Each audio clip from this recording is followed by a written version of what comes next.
সকাল সকাল দেখছি ফেমাস কাকু এসে আমাদের গেটটা নাড়াচ্ছে। আর এই কাকুটাকে চলো তোমাদের দেখো। তো এই কাকু হচ্ছে শুকটি মাছ বিক্রি করেন। আর এখানে কি শুকটি আছে চলো তোমাদের দেখাই। এইগুলো কি মাছ গো?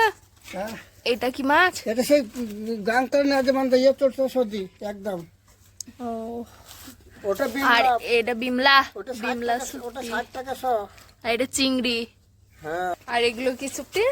তেল টাবড়ি না কি বলে? তেলটা ভিডিওটা হচ্ছে তোমার ডিসেম্বরের 4 তারিখের ভিডিও, যেদিন দাদা দেশে থেকে আবার দুবাইয়ে ফিরে যাবেন। বিদেশে গিয়ে কিন্তু ওরা দেশের অনেক কিছু খাবার আছে যেগুলো ওরা ভীষণভাবে মিস করে। তার মধ্যে একটা হচ্ছে এই তোমার শুকটি মাছ। দাদা এই শুকটি মাছটা খেতে ভীষণ ভালোবাসে, আলু দিয়ে ঝোল করলে। তো দাদা মাকে বলছিল যে মা তুমি আজকে আমাকে শুকটি মাছ রান্না করে দাও। তো দেখছি সকাল সকাল আবার সেই শুকটি মাছওয়ালা কাকু চলে এসেছে। তো মা এখান থেকে শুকটি মাছ নিয়ে নিল। আর তারপর এই দুটো হচ্ছে তোমার দেশি মুরগি। দুপুরের মেনুতে হবে তোমার আজকে দেশি মুরগি। আর এদিকে তোমার ভাবি আর দিদি মিলে বাসছিল লাল শাক। আর আমাদের মনা এই মুরগি দুটোকে নিয়ে কিছুক্ষণ ধরে বেশ খেলা করছিল।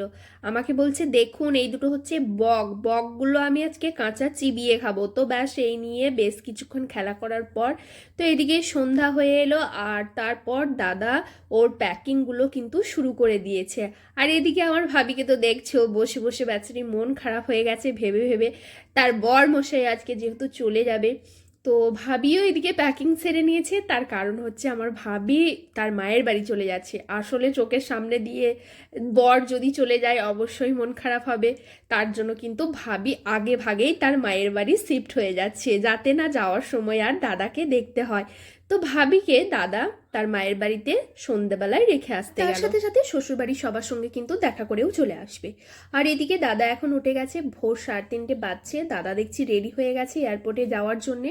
ঘুম ঘুম চোখে আমরাও সবাই উঠে গেছি মন খারাপ নিয়ে। যে গাড়িটা করে দাদাকে এয়ারপোর্টে পৌঁছে দেওয়ার কথা ছিল সেই গাড়িটাও কিন্তু এসে হাজির হয়ে গেছে। এবার দাদার সব লাগেজ টাগেজ নিয়ে আমরা সবাই দাদাকে গাড়িতে চাপাতে যাচ্ছিলাম। এই সময়টা এতটা মন খারাপ হয়, এতটা কষ্ট হয়, সত্যি তোমাদের বলে বোঝাতে পারবো না। তারপর দাদাকে পার করতে যাওয়ার সময় বললাম যে এসো একটু ভিডিও করে নিই, যেহেতু এই সুন্দর মুহূর্তগুলো এখন ক্যাপচার করে রাখছি, যখন আমি ফেসবুকে বা ইউটিউবে এগুলো পোস্ট করব এগুলো দেখে কিন্তু তখন বেশ ভালো লাগবে। তো গাইজ ফাইনালি দাদা যাওয়ার সময় হয়ে গেল। আর তার জন্য মা কিন্তু দাদাকে অনেকটা আদর করে দিচ্ছিল।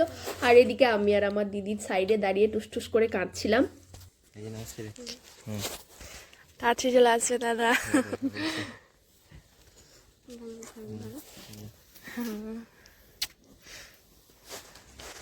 তো গাইজ ভিডিওটা আমি তোমাদের সঙ্গে এতদিন পর শেয়ার করছি, কিন্তু তাহলেও আমার মনটা এতটা খারাপ হয়ে গেল সেদিনকার মতন, মনে হচ্ছে দাদা যেন আজকেই আমাদেরকে ছেড়ে চলে যাচ্ছে।